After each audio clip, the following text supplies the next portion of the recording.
டெல்லி வாகன வெடிப்பு சம்பவத்தில் உயிரிழந்தவர்களுடைய எண்ணிக்கை சில நிமிடங்களுக்கு முன்பு 10ஆக இருந்தது, இப்போது 13ஆக அதிகரித்திருக்கிறது. சிலர் இன்னும் தீவிர சிகிச்சையில் இருப்பதாக தகவல். செய்தியாளர் பாரதி ராஜா கூடுதல் விவரத்தோடு இணைகிறார். Bharathi Raja, Delhi crime branch, Delhi special branch की टीमें स्पॉट पर पहुंची है। एनएसजी और एनआईए की टीम एफएसएल के साथ अभी गहन जांच करने का शुरू किया है। आसपास के स्थान के सभी सीसीटीवी कैमरा और बाकी एनएसजी अधिकारिகளும் தற்போது முகாமிட்டு விசாரணையை தொடங்கியுள்ளனர்.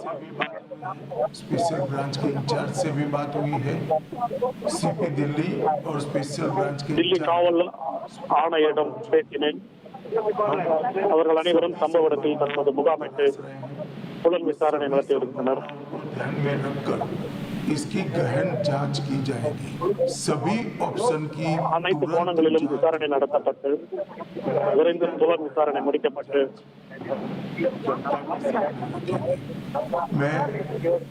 இதற்கு பின்னணியில் உள்ளவர்களை பிடித்து மக்கள் முன் நிறுத்தப்படுவார்கள்.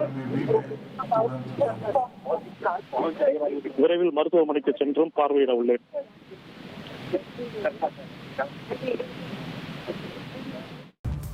இந்த டெல்லி வாகன வெடிப்பு சம்பவம் தொடர்பாக உள்துறை அமைச்சர் அமித்ஷா பேசியதை மீண்டும் ஒரு முறை பார்க்கலாம். आज शाम करीब 7 बजे दिल्ली में लाल किले के पास செங்கோட்டை பகுதியில் 7 மணிக்கு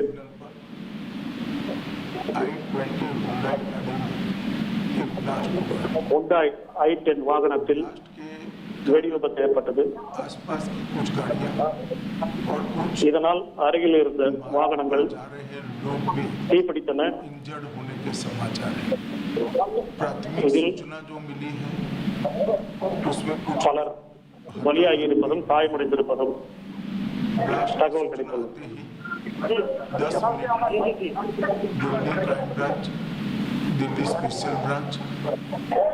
दिल्ली காவல்துறையின் கிரைம் பிரான்ச் சிறப்பு பிரிவினர், தேசிய பாதுகாப்பு படையினர், என்ஐஏ அதிகாரிகள் சம்பவ இடத்தில் புலன் விசாரணை நடத்தி வருகின்றனர். அனைத்து விதமான கோணங்களிலும் இந்த புலன் விசாரணை என்பது முடுக்கிவிடப்பட்டுள்ளது.